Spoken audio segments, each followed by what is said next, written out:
Message এখানে হচ্ছে লেগে থাকতে হবে। শুভ পরিবর্তন সমাজে আসবে যদি আমরা লেগে থাকি, আমাদের সদিচ্ছা থাকে এবং আমাদের প্রতিনিয়ত আমাদের দৃষ্টিভঙ্গি প্রসারিত করার জন্য আমরা উদ্বুদ্ধ থাকি। সিজেডএম এবং তার সাথে অনেকে জড়িত আছেন, তাদের সকলকে আমার আন্তরিক অভিনন্দন জানাচ্ছি। আজকে হলে তরুণদের উপস্থিতি বিশেষ করে প্রণিধানযোগ্য, কারণ আজকে তরুণদের উপরেই সামনের সমাজকে এগিয়ে নিয়ে যাওয়ার জন্য মূল দায়িত্বটা আসবে। তাদের চিন্তার খোরাকের জন্য আমাদের যে বিভিন্ন বক্তা বহু কিছু বলে গেছেন, তার মাধ্যমে আমরা আশা করি তারা সেগুলোতে উপকৃত হয়েছেন। আমি ব্যক্তিগতভাবে, আমি যদিও অর্থনীতিবিদ, আমি ব্যক্তিগতভাবে জাকাতের কত পরিমাণ আছে, 10,000 কোটি না 100,000 কোটি ইত্যাদি, এই সংখ্যার দিকে অত বেশি নজর দিব না। অ্যাকচুয়ালি আমি যেটা আমাদের প্রধান অতিথি যেটা বললেন, দেবার মানসিকতাটাই হচ্ছে সবচেয়ে বড় সম্পদ। সেই মানসিকতা যদি উস্কে দেওয়া যায় তাহলে কত আসলো সেদিকে অত নজর দেওয়ার, মানে অ্যাকাউন্টিং স্টাইলে নজর দেওয়ার দরকার নেই। মূল বিষয়, আজকে মূল যে মেসেজ এই আলোচনাগুলো থেকে বেরিয়ে আসছে সেটা হচ্ছে যে একই সাথে এই যে নৈতিক এবং ধার্মিক যে দায়িত্ব, এই দায়িত্বটা কিভাবে উস্কে দেওয়া যায়, উদ্বুদ্ধ করা যায় মানুষকে। এখানে কিন্তু বাধ্যবাধকতার শব্দগুলো আমরা ব্যবহার করতে পারি। আমাদের রাষ্ট্র বাধ্যবাধকতার শব্দ যত না ব্যবহার করে, উদ্বুদ্ধ করার রাষ্ট্র শব্দ তত ব্যবহার করে না। আমাদেরকে আজকে মূল বিষয় হচ্ছে মানুষের চিন্তা এবং হৃদয়ে এই বিষয়ে উদ্বুদ্ধ করতে হবে। এটা যে একটা গুরুত্বপূর্ণ বিষয়, সেই বিষয়ে তাদেরকে আগ্রহী করে তুলতে হবে। সমাজের পরিবর্তন কিন্তু এইভাবেই হয়। মানুষ যখন আগ্রহী হয়ে ওঠে এবং আগ্রহকে বাস্তবায়নের জন্য সুনির্দিষ্ট পদক্ষেপ নিতে এগিয়ে আসে, তখনই কিন্তু আমাদের পরিবর্তনগুলো যা চাই আমরা সেগুলো শুরু হয়। আজকে 4টি জায়গায় আমাদের চিন্তার জগৎটাকে আরও সম্প্রসারিত, এবং সিজেডএমের প্রতি আমি বিশেষ করে আমন্ত্রণ জানাবো যে আমাদের 4টি জায়গায় কাজ করা খুব প্রয়োজন। একটি হচ্ছে নীতি জগৎ। আমাদের এই নীতি জগৎকেও কিন্তু প্রভাবিত করতে হবে।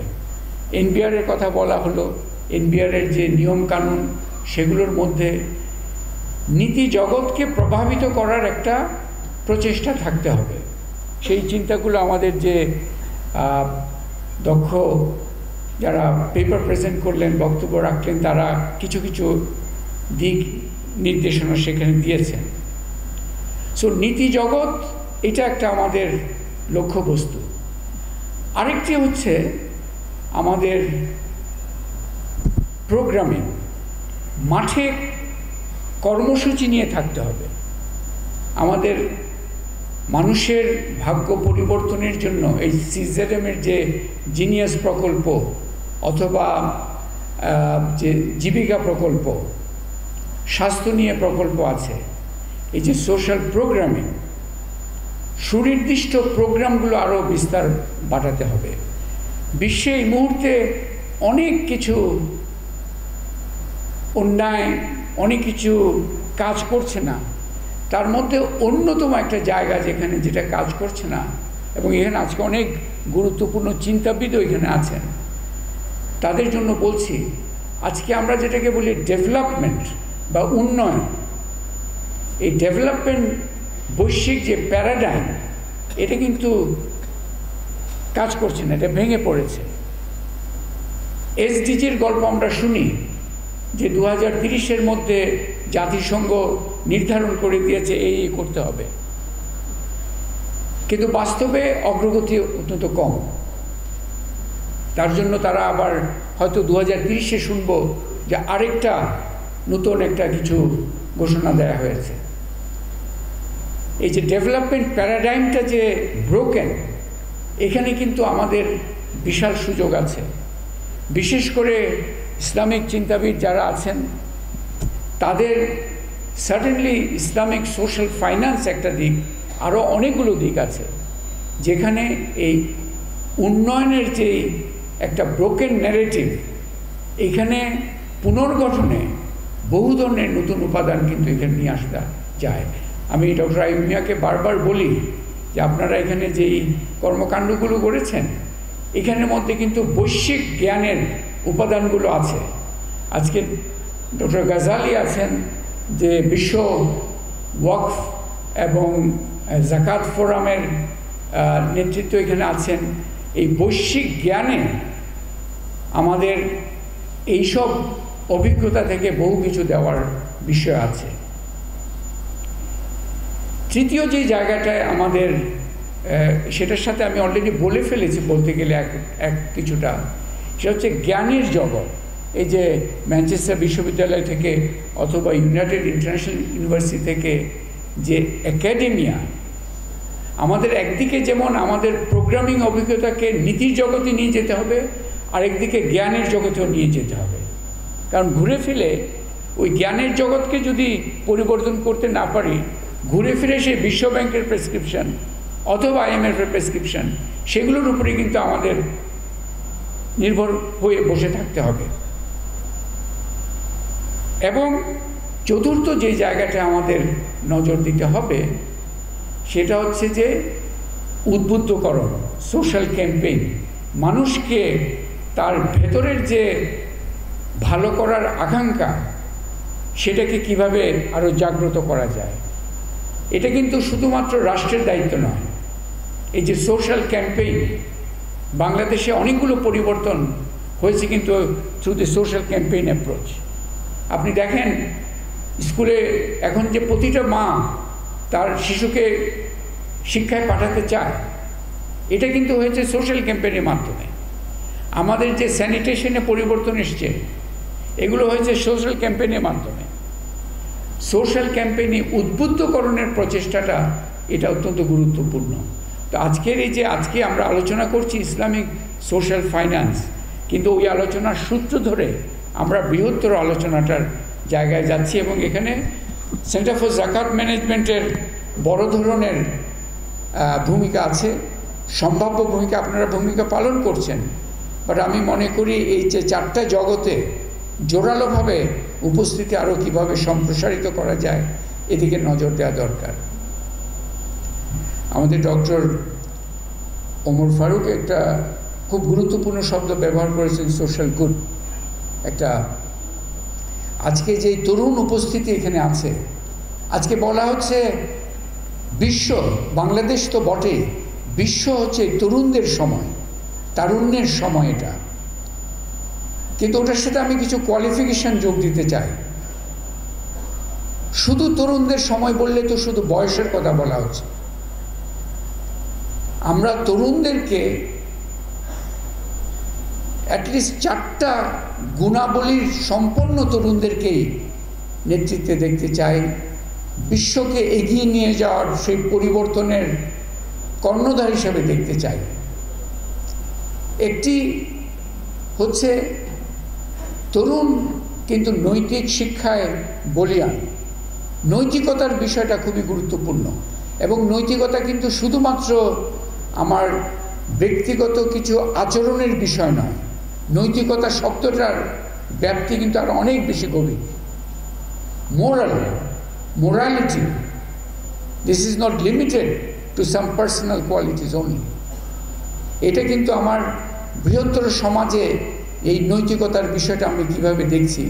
তরুণদেরকে আহ্বান জানাবো, এই নৈতিকতার বিষয়টা সবসময় আপনারা আপনাদের মনোযোগের শীর্ষভাগে রাখবেন।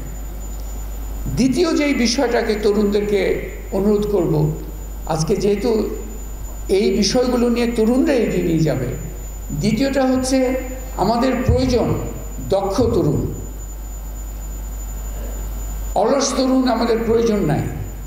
অদক্ষ তরুণকে আমরা দক্ষ করতে চাই, এবং সেই দক্ষতা বহুমাত্রিক। এই দক্ষ তরুণ ছাড়া পৃথিবীতে এগোনো যাবে না।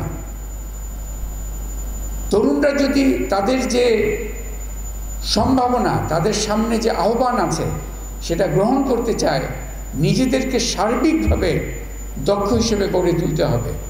সেই সুযোগগুলো যেখান থেকে পাওয়া যায়, সিজেডএম কিছু সুযোগ করে দিবে, সমাজের অন্যান্য জায়গায় রাষ্ট্র সুযোগ করে দিবে। এই দক্ষতার বিষয়টাকে খুব, এবং এই স্কিল সেট, আমরা যে স্কিল বলি, আমাদের দেশে অনেক শিল্পে দেখা যায় আমাদের দেশের তরুণরা সেখানে কর্মসংস্থানে নেই। কেন? এটা তো বৈষম্যের বিষয় নয়। যারা নিয়োগকর্তা তারা বলেন যে আমরা দিতে চাই, কিন্তু দক্ষ তরুণ তো দরকার। এই দক্ষতার বিষয়টা, এই যে জিনিয়াস প্রকল্পের বিভিন্ন অনুষ্ঠানে আমি গিয়েছি, তাদের সাথে কথা বলেছি, এই দক্ষতার বিষয়টাকে আপনারা সর্বোচ্চ গুরুত্ব দিবেন, নিজেকে দক্ষ করে তুলবেন। তৃতীয় যে বিষয়টা প্রয়োজন, দক্ষতা শুধু স্কিল সেট বলতে আমি টেকনোলজিতে খুব ভালো, আমার কিছু প্রায়োগিক জ্ঞান খুব ভালো, সেগুলো আছে বটে।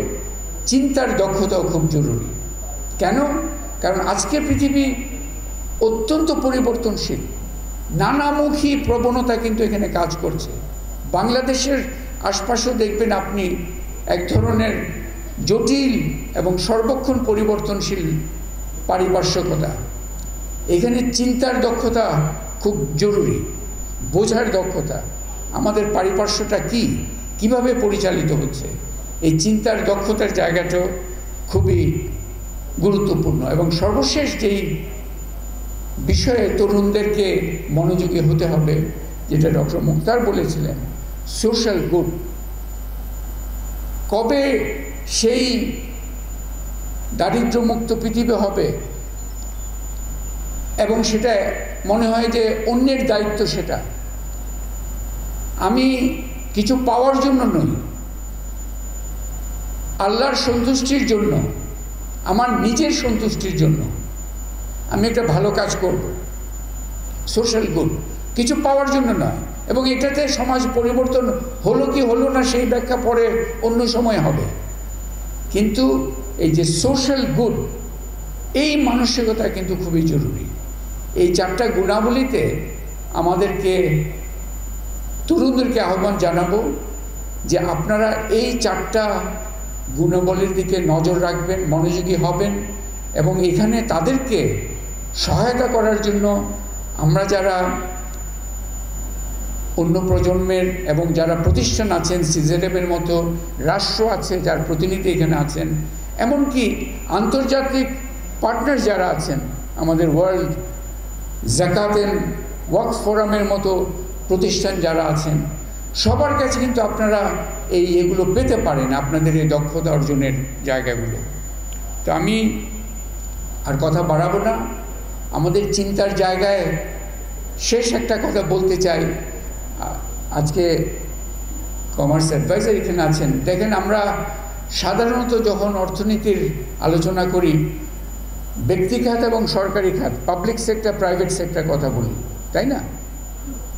কিন্তু সোশ্যাল সেক্টর, সামাজিক খাত, এটা কিন্তু গুরুত্বপূর্ণ একটা উপস্থিতি। CZM is an example, national heart foundation is an example, গণস্বাস্থ্য কেন্দ্র ইজ এন এক্সাম্পল। এগুলো কিন্তু ব্যক্তি খাতের মধ্যে পড়ছে না, এটা আবার সরকারি খাতের মধ্যেও পড়ছে না। এরা হচ্ছে যে সামাজিক খাত। ওই যে জ্ঞানের জায়গায় এই সামাজিক খাত নিয়ে আমাদেরকে চিন্তার জায়গা, বিশ্লেষণের জায়গাগুলো বিস্তৃত করতে হবে। কথা আর বাড়াবো না, আজকে অভিনন্দন জানাচ্ছি সিজেডএমকে, সবাইকে আমার আন্তরিক ধন্যবাদ জানাচ্ছি আপনাদের উপস্থিতির জন্য। এত প্রাণবন্ত এবং সুন্দর একটা অনুষ্ঠান আমরা সম্মিলিতভাবে করতে পারলাম, আল্লাহর কাছে সেজন্য শুকরিয়া। সবাইকে আল্লাহর কল্যাণে আপনাদের সবার জীবন সুখী এবং সমৃদ্ধ হোক, এই কামনা করে শেষ করছি। আসসালামু আলাইকুম। I sincerely thank Dr. Hussain Rahman